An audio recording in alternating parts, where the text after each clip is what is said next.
Ya, lau tau whakasala i o lewa ma ua fo ile paspepa wa maua nei whaunga e lau whatalainga o le tūlanga nei ai ia mai whaunga ina e tātou atunuu o se mata upu tā ua lea na tau arena o le vaenga o le Anchor Management Workshop.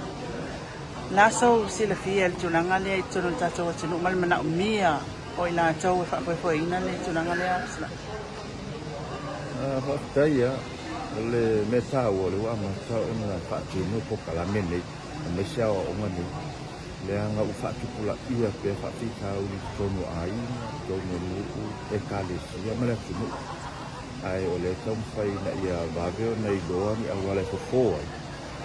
wia ua whaatu pula ia au tau whai po kalame na ia tau whai whai ki tia lo tau whai se tonga fite fofoa ai lo tala awai poka ko fia o tele nei motokia na wala ko ile so ani ai ya pe ala awal mo bua o si leo ma lu lava mo molia ye mo wala la mona tala ya sai mo fia no molia ki se ina ia sai na ko ia ile ko me se le va o ma ima me vai ta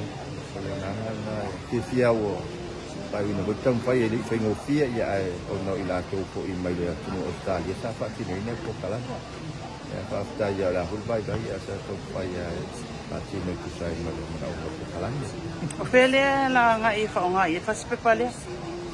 e mo sila fia ya o le ua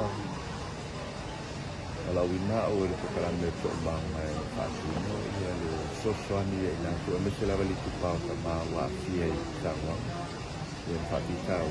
yang saya nak terus soalnya, yang Pak Tau itu lah mula imal, yang saya nak mai poli balu bayaso, ila tu luar lele, yang saya sama tu lipoti, ini lah banoi Pak Tau ada lu mai yang ambil kau yang manisila sangat yang luar biasa. Tahu.